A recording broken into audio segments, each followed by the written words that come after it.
Hello dear student, मेरा नाम मुकुल शुक्ला है और आपका स्वागत करता हूं infinite chemistry for IIT JEE में। आज की इस वीडियो को में हम लोग डिस्कस करने वाले हैं one of the most important organic reaction, वो है एल्डोल रिएक्शन। आप कोई भी कॉम्पिटिटिव एग्जाम उठा के देख लीजिए, फिर चाहे वो जेईई मेंस हो, जेईई एडवांस हो, या फिर आपके इंजीनियरिंग एंट्रेंस का एग्जाम हो, है ना, आपके मेडिकल एंट्रेंस का एग्जाम हो, ठीक है, आपके स्टेट में जितने भी एंट्रेंस एग्जाम होते हैं, ठीक है, उन सभी एंट्रेंस एग्जाम के लिए ये सबसे ज्यादा इंपॉर्टेंट रिएक्शन होती है। उन एंट्रेंस एग्जाम का पेपर जो सेट करता है उसके दिमाग में हमेशा ये रिएक्शन रहती है कि अरे एल्डोल रिएक्शन बहुत इंपॉर्टेंट रिएक्शन है, ठीक है, मुझे उसके सवाल डालने, है ना। ये इसकी मतलब क्या है कि इसकी इंपॉर्टेंस है, ये बहुत ज्यादा इंपॉर्टेंट रिएक्शन है। तो आज की इस वीडियो में मैं इस रिएक्शन की बहुत ही अच्छे तरीके से मैकेनिज्म क्लियर करूंगा। तो इसके पहले अगर किसी स्टूडेंट ने ये वीडियो मतलब एल्डोल रिएक्शन नहीं पढ़ रखी, मतलब वो बिगिनर्स है, तो उसको ये बिल्कुल टॉपिक क्रिस्टल क्लियर हो जाएगा। और ऐसा स्टूडेंट जिसने पहले ही रिएक्शन पढ़ रखी है तो उसको मतलब उसका ये टॉपिक और अच्छी तरीके से क्लियर हो जाएगा, है ना, और उसको कॉन्फिडेंस आएगा, अरे मुझे और अच्छी तरीके से इसकी मैकेनिज्म क्लियर हो गई, ठीक है। और एक बात मैं आपको क्लियर कर देना चाहता हूँ कि जनरली जो मैं हर एक मतलब जो मैं देखता हूँ, ठीक है, कि टीचर्स मतलब केवल मैकेनिज्म बता देते कि हाँ यहाँ पर ये होता है, यहाँ से ये होता है, यहाँ पर आपका बेस एसडीएस निकालता है और एक आपका इनलेट बना देता है, ठीक है। पर वो क्या करता है, मतलब जो स्टूडेंट की सोचने की क्षमता है ना, वो उसने जो खुद से ऑब्जर्व करता है, ठीक है, वहां पर वो कम कर देता है। अरे बेस जो है हमेशा अल्फा एच ही क्यों निकालता है ना, वो बीटा एच क्यों नहीं निकाल देता है, या फिर बेस हमेशा वहां पर न्यूक्लियोफिलिक अटैक क्यों नहीं करता है। हम लोग बेस का जो अमाउंट लेते हैं वो बहुत ही लिमिटेड अमाउंट में क्या लेते हैं, ठीक है। ये सही, ये कई सारे क्वेश्चन है जो कि काफी जेन्युइन क्वेश्चन है ना, जो कि जनरली लोग उसको स्किप कर जाते हैं ना, उसको छोड़ देते हैं, है ना, नहीं बताते हैं, ठीक है। उसको मैं अभी डिस्कस करूंगा। तो बेसिकली चलिए पहले शुरुआत करते हैं एल्डोल से, ठीक है। देखिए जैसा आप लोग देख रहे होंगे जो हम लोग का एल्डोल है, ठीक है, ये बेसिकली ट्रिवियल नेम है। क्या है ये? ट्रिवियल नेम है ना। ये इसका कोई नॉर्मल नेम नहीं है, इसका कॉमन नेम है बीटा हाइड्रोक्सी। कॉमन नेम क्या है? बीटा हाइड्रोक्सी एल्डिहाइड और कीटोन। ये इसका क्या है? ये इसका कॉमन नेम है। कॉमन नेम क्या है? बीटा हाइड्रोक्सी एल्डिहाइड और कीटोन। अब बीटा क्या है, ठीक है, हाइड्रोक्सी ये सब क्या है, ठीक है। देखिए एल्ड का मतलब क्या है? आपका एल्डिहाइडिक ग्रुप। क्या है? आपका एल्डिहाइडिक या फिर कीटोनिक ग्रुप, कुछ भी है, ठीक है। और ओल का मतलब क्या है? आपका एल्कोहलिक ग्रुप। यस, मतलब एल्डोल रिएक्शन के करस्पॉन्डिंग हमें एक ऐसे कंपाउंड मिलते हैं जिसमें दोनों ग्रुप प्रेजेंट होते हैं, है ना। आपका एल्डिहाइडिक ग्रुप भी प्रेजेंट होता है और आपका हाइड्रोक्सी ग्रुप भी प्रेजेंट होता है। तो उसको हम लोग क्या बोल देते हैं कॉमन नेम में? बीटा हाइड्रोक्सी एल्डिहाइड या फिर कीटोन। अब बीटा क्या है? बीटा पोजीशन बता रहा है किसकी? हाइड्रोक्सी ग्रुप की, ठीक है। बेसिकली ये इसका ट्रिवियल नेम है। देखिए अब मैं सबसे पहले इसको डेफिनेशन के थ्रू बता देना चाहता हूँ। देखिए एल्डोल रिएक्शन किसे कहते हैं, है ना। तो ऐसे एल्डिहाइड जिनके पास एटलीस्ट एक अल्फा एच हो, है ना, उसकी रिएक्शन अगर हम लोग बहुत ही लिमिटेड बेस लेकर आए, है ना, बहुत ही लिमिटेड अमाउंट में डाइल्यूट बेस ले, तो वहां पर एक, है ना, वहां पर एक क्या हो जाता है, एक एडिशनल कंपाउंड मुझे मिलता है, एक मुझे एडेक्ट प्रोडक्ट मिलता है, जिसको हम लोग क्या बोलते हैं, जिसको हम लोग शॉर्ट में एल्डोल बोल देते हैं या फिर बीटा हाइड्रोक्सी एल्डिहाइड कीटोन बोलते हैं। तो यहाँ पर होता क्या, basically new CC sigma bond formation होती है। और पूरी ऑर्गेनिक केमिस्ट्री में कहीं पर अगर सीसी सिग्मा बॉन्ड बनता है या फिर टूटता है तो काफी इंपॉर्टेंट माना जाता है ना। तो इतनी बात क्लियर होगी, ठीक है। तो बिना टाइम वेस्ट किए चलिए शुरू करते हैं मैकेनिज्म, ठीक है। मैं इसको मैकेनिज्म बहुत अच्छी तरीके से बताऊंगा, है ना। मैं सभी पॉसिबिलिटी लेकर चलूंगा कि यहाँ पर मैंने ऐसा किया है, यहाँ पर मैंने ऐसा क्यों नहीं किया है, ठीक है, या फिर मैंने ऐसा किया है तो मैंने ऐसा ही क्यों किया है, ठीक है। काफी कॉम्प्लेक्स हो गया ये सब चीजें, ठीक है। देखिए मान लीजिए मैंने CH3 CH2 CHO ले रखा है, ठीक है। ये क्या है? ये एक एल्डिहाइड है, प्रोपेनॉल्डिहाइड है ये, ठीक है, मेथड प्रो प्रोपेनॉल्डिहाइड, ठीक है। अच्छा एक बात और कि जो मेरा फंक्शनल ग्रुप होता है, अब बात है फंक्शनल ग्रुप किसे कहते हैं। देखिए फंक्शनल ग्रुप ऐसे ग्रुप ऑफ एटम होते हैं जो कि किसी कंपाउंड की केमिकल एक्टिविटी डिसाइड करे या फिर केमिकल रिएक्टिविटी डिसाइड करे, उनको हम लोग क्या कहते हैं? फंक्शनल ग्रुप कहते हैं, ठीक है। तो फंक्शनल ग्रुप से जुड़े हुए कार्बन को अल्फा कार्बन कहते हैं। इससे पहले वाले को बीटा, ठीक है, उसके पहले वाले को गामा, उसके पहले वाले को डेल्टा, ठीक है, उसके पहले वाले को म्यू, ठीक है, उसके पहले वाले को लैम्डा, उसके पहले वाले को साई, ठीक है, इतना ही मुझे याद है, ठीक है। तो इतना सब नंबरिंग होती है, ठीक है ये, ठीक है। तो अब यहाँ पर हम लोग क्या करते हैं, यहाँ पर हम लोग बेस ले आते हैं। किसको ले आते हैं, बेस ले आते हैं। और ध्यान रहे, जो हम लोग का बेस होता है, जो हम लोग का बेस होता है उसको बहुत ही लिमिटेड अमाउंट में लेते हैं। इसका भी रीजन है, ठीक है। मैंने ऐसे फ्री फंड में नहीं लिखा है, ये फ्री फंड में नहीं लिखा है, फ्री फंड में मैंने कुछ नहीं लिखा है ये, इसका भी एक रीजन है, ठीक है। तो मैंने कहा कि भैया यहाँ पर लोग न्यूक्लियोफिलिक अटैक क्यों नहीं कराते हैं, है ना। तो उसका रीजन क्या है, हमने कहा आप अटैक करा के देख लीजिए, जो बनता है उसके बाद आप बोलिए, ठीक है। तो चलो इसका हमने क्या करा है, न्यूक्लियोफिलिक अटैक करा दिया। यहाँ पर ये अटैक हुआ, ये पाई बॉन्ड टूट गया, ठीक है। देखिए अभी मैं यहाँ पर ऑर्बिटल इंटरेक्शन की बात नहीं कर रहा हूँ कि किसका होमो गया, किसका लूमो में अटैक हुआ, ठीक है। ये सब मैं अभी कुछ नहीं बोल रहा हूँ, ठीक है। तो बात आती है यहाँ पर बनेगा क्या, तो देखिए क्या बन जाएगा, कार्बन, ये ऑक्सीजन नेगेटिव, और यहाँ पर ये आपका क्या बन गया, ये आपका यहाँ से OH जुड़ गया, और बचा क्या रहेगा, बचा क्या रहेगा आप उसको देख लेते हैं। क्या बनेगा यहाँ पर CH2 और CH3 और एक H आ जाएगा, ये कंपाउंड मेरे पास बन गया। अब हम लोग अपने फंडामेंटल कॉन्सेप्ट लगा के देखेंगे कि भैया ये क्या स्टेप, मतलब ये क्या जो स्टेप मैंने किया ये क्या पॉसिबल है कि नहीं है ना, ये क्या स्टेप फॉलो हो सकता है कि नहीं हो सकता है, तो उसको देखेंगे। देखिए यहाँ पर एक रेजोनेंस है, क्या है यहाँ पर रेजोनेंस है, यहाँ पर रेजोनेंस हो रहा है क्या, नो रेजोनेंस है। मैंने क्या कर दिया, रेजोनेंस डिस्ट्रॉय कर दिया।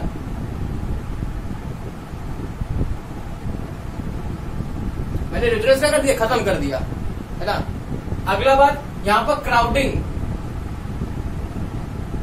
क्राउडिंग कैसी है, कम है, क्यों, क्योंकि एक एटम के अराउंड कितने एटम जुड़े हुए हैं, 3 एटम जुड़े हैं। पर यहाँ पर क्या है, यहाँ पर क्राउडिंग ज्यादा है, क्योंकि एक एटम के अराउंड 4 एटम जुड़े हुए हैं, ठीक है। यहाँ पर चार्ज कैसा है, चार्ज नहीं है, यहाँ पर मैंने चार्ज क्रिएट कर दिया, ठीक है, चार्ज क्रिएट कर दिया। यहाँ पर एंगल कितना है, यहाँ पर एक बहुत ही आइडियल एंगल है 120 डिग्री लगभग, यहाँ पर कितना है, लगभग 109 डिग्री के अराउंड एंगल है ना, क्योंकि मैंने एंगल कम कर दिया। तो इतनी ज्यादा आपने इस कंपाउंड में या फिर इस इंटरमीडिएट में अनस्टेबिलिटी क्रिएट कर दी है, जिसके कारण जो ये स्टेप होगा ये फॉलो नहीं होगा। तभी कहते हैं कि जो बेस होता है वो न्यूक्लियोफिलिक अटैक नहीं करता है, ये इसका रीजन है, ठीक है, ये इसका रीजन है, आप इसको समझ लीजिए, ठीक है।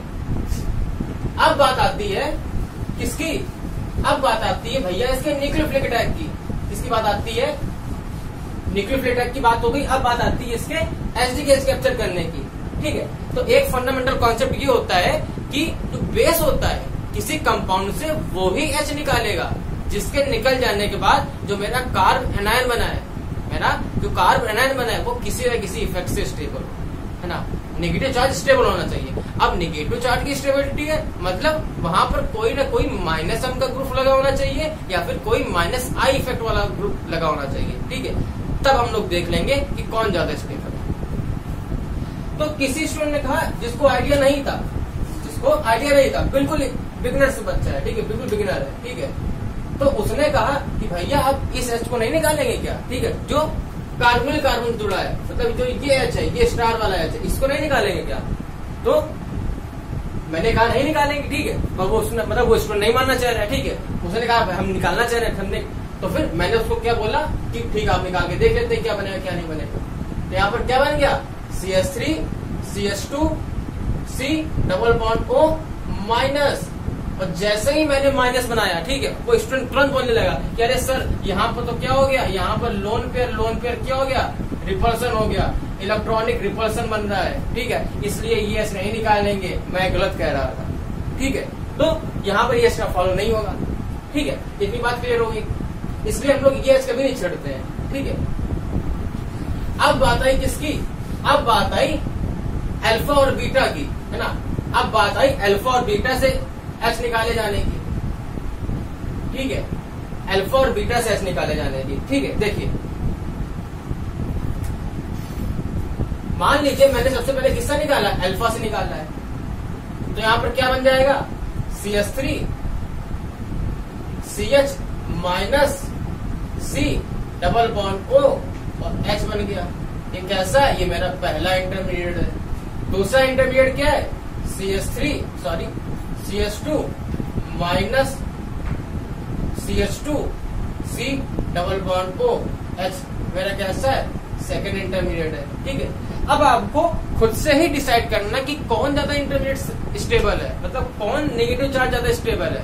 तो किसी स्टूडेंट ने बोला कि सर यहाँ पर तो रेजोनेंस हो रहा है, यहाँ पर तो रेजोनेंस हो रहा है, ये यहाँ नेगेटिव चार्ज तैर के चला गया ऑक्सीजन के ऊपर। ऑक्सीजन के ऊपर क्यों गया, क्यों, क्योंकि जो ऑक्सीजन की इलेक्ट्रोनेगेटिविटी है वो ज्यादा है ना। वो चाहता है क्या है, भैया मेरे ऊपर नेगेटिव चार्ज बना रहे हैं। पर तो यहाँ पर क्या हो रहा है, यहाँ पर माइनस एम इफेक्ट शो हो रहा है, जबकि यहाँ पर केवल माइनस आई से इलेक्ट्रॉन खींच रहा है, माइनस आई से इलेक्ट्रॉन लिए जा रहा है। और आपको पता है माइनस एम इफेक्ट होता है वो ज्यादा होता है किससे, माइनस आई से। तो यहाँ पर कौन स्टेबल है, आपका फर्स्ट वाला ज्यादा स्टेबल है, नेगेटिव चार्ज। तो यहाँ पर ये बनेगा, ये स्टेप नहीं होगा। इतनी बात क्लियर हो गई। इसलिए हम लोग बेस ले जो हम लोग बीटा से कभी एच नहीं निकालते हैं, ठीक है। पर कुछ एग्जामिनर जो होते हैं वो इस बात को, उनको यारी बात पता रहती है कि जनरली स्टूडेंट हमेशा अल्फा एच निकालता है तो कंपाउंड बदल देता है ना। तो क्या करता है, वो कंपाउंड ही चेंज कर देता है। यहाँ पे इसको sp2 कर देता है, इस कार्बन एटम को sp2 कर देता है ना।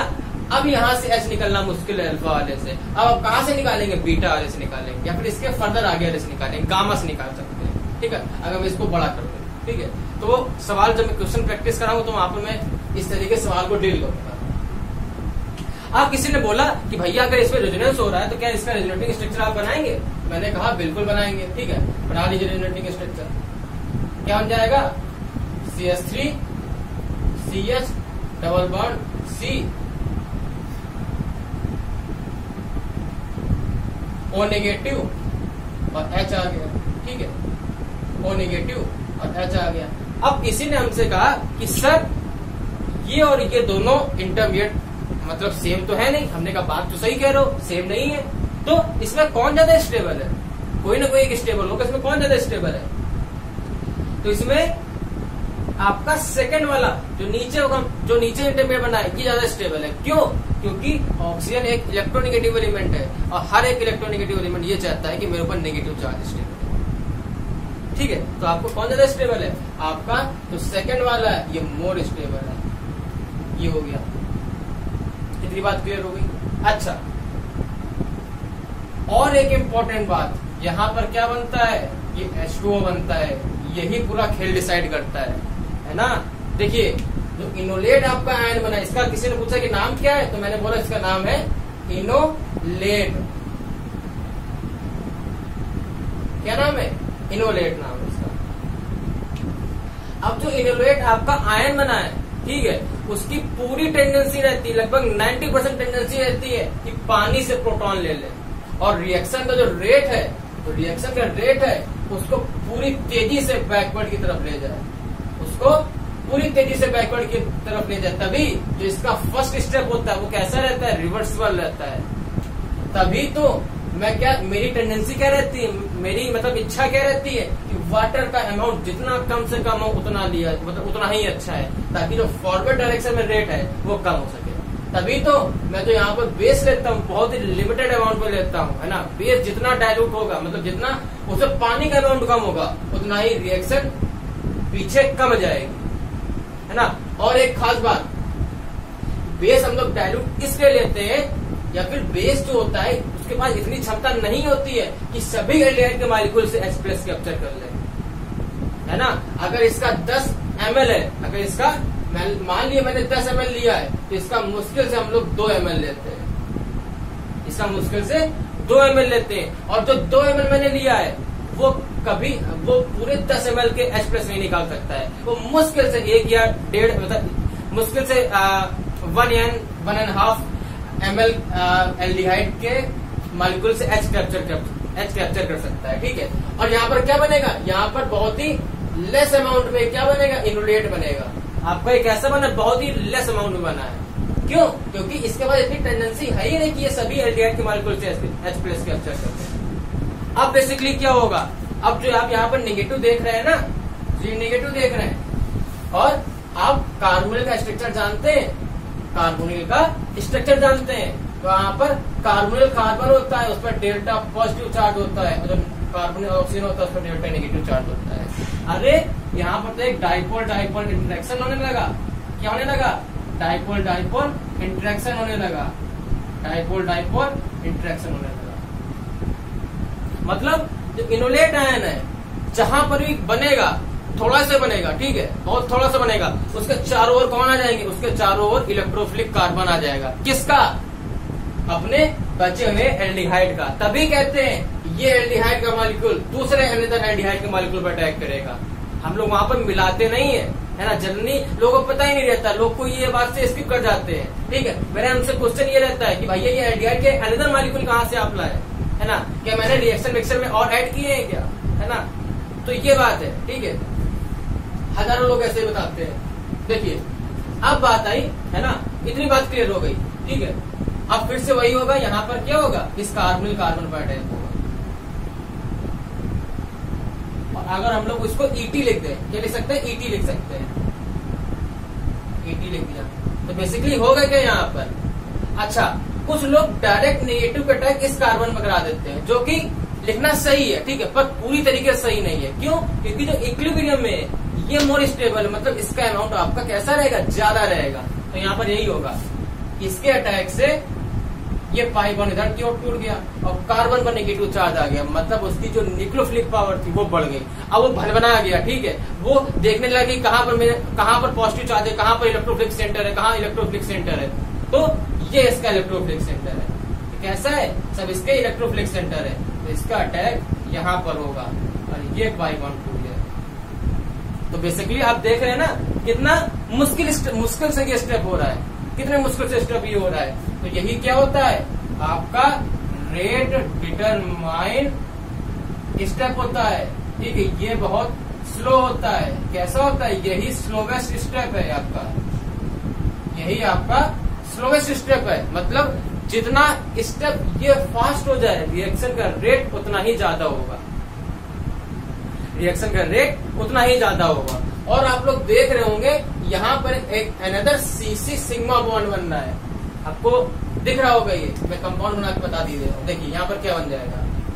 CH3 CH COH H ET CHO।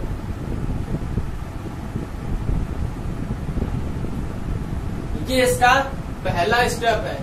क्या है इसका? ये पहला स्टेप है, ये इसका सेकेंड स्टेप है, ठीक है। ये मेरा पहला इंटरमीडिएट बना है, ये मेरा सेकेंड इंटरमीडिएट बना है, ठीक है। ये मेरा कौन सा इंटरमीडिएट बना है? सेकेंड इंटरमीडिएट बना है, ठीक है। और आप लोग देख रहे होंगे यहाँ पर जो ये CC सिग्मा बॉन्ड बना है, यही तो नया CC सिग्मा बॉन्ड बना है। अब बेसिकली क्या होगा? यहाँ पर वाटर मॉलिक्यूल प्रेजेंट है और ये क्या करेगा? ये वाटर मॉलिक्यूल से एक प्रोटॉन स्नैप कर लेगा, मतलब प्रोटॉन एक्सेप्ट कर लेगा और क्या बना देगा?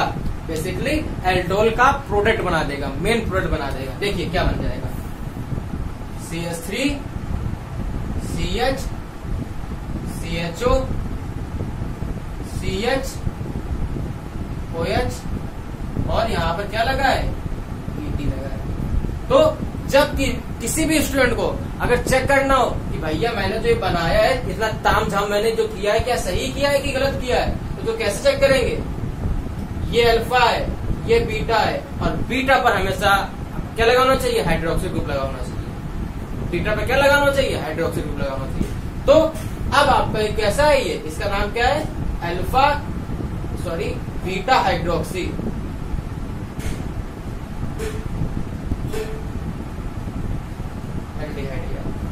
और जो जनरली लोग भूल जाते हैं क्या कि लास्ट स्टेप में यहाँ पर बेस बचता है, जिसके कारण इस रिएक्शन को हम लोग क्या बोलते हैं? बेस कैटेलाइज्ड एल्डोल रिएक्शन बोलते हैं। इस बात को आप लोग ध्यान रखिएगा। इतनी बात क्लियर हो गई। तो यहाँ पर कितने स्टेप फॉलो हुए, यहाँ पर 3 स्टेप फॉलो हुए। कितने इंटरमीडिएट बने, 2 इंटरमीडिएट बने। तो एक ये चीज होती है कि अगर आपके 10 स्टेप फॉलो हो रहे हैं रिएक्शन में तो आपके 9 इंटरमीडिएट बने होंगे। अगर आपके 11 इंटरमीडिएट बन रहे हैं तो कितने स्टेप फॉलो हुए होंगे, 12 स्टेप फॉलो हुए होंगे। ठीक है, तो इतनी बात है। अब कुछ एक आध इंपॉर्टेंट बात और है, उसको देख लेते हैं। ठीक है,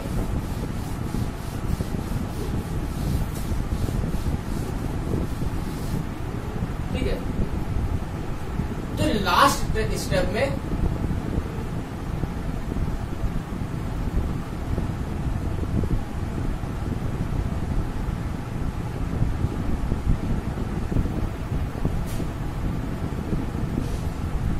तो लास्ट स्टेप में आपका बेस बचा था, है ना। अगर उसको हम फिर फर्दर उसकी प्रेजेंस में इस कंपाउंड को फर्दर हीट कर दें, है ना, उस कंपाउंड को अगर हम लोग हल्का सा फर्दर हीट कर दें तो यहाँ से क्या होता है, वाटर एलिमिनेट हो जाता है, यहाँ से वाटर निकल जाता है और क्या बन जाता है, CH3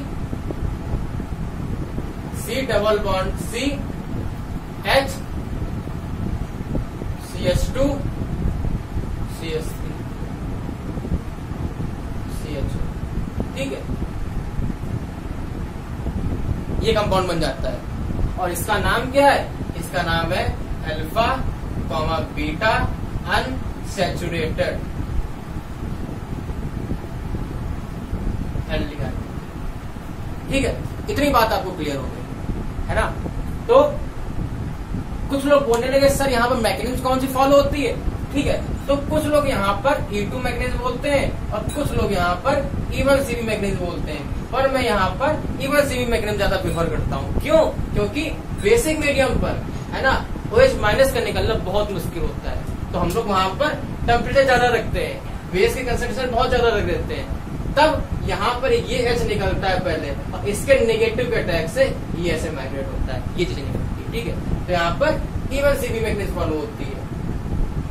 अब कुछ लोग बहुत ही डाउटफुल होते हैं किस पर, एल्डोल रिएक्शन पर और एल्डोल कंडेंसेशन पर। देखिए, कंडेंसेशन मतलब ये होता है कि 2 कंपाउंड आपस में मिले, ठीक है, इंटरेक्शन हुआ और उसके बाद कुछ बाई प्रोडक्ट निकल गया। अब बाई प्रोडक्ट आपका क्या हो सकता है, आपका वाटर मॉलिक्यूल हो सकते हैं, ठीक है, आपकी कुछ गैसेस हो सकती हैं, ठीक है, और आपने वहां पर एक अनसैचुरेशन भी क्रिएट कर दिया होता है, तो उसको हम लोग क्या बोलते हैं, उसको हम लोग कंडेंसेशन बोलते हैं। और एल्डोल रिएक्शन वहां पर क्या होता है, केवल मॉलिक्यूल आपके ऐड हो गए, है ना, कुछ आपका बाई प्रोडक्ट नहीं निकला है। देखिए, जैसे ये आपका किससे मिलकर बना हुआ है, ये आपका मिलकर बना हुआ है CH3 CH2 CHO से मिलकर बना हुआ है।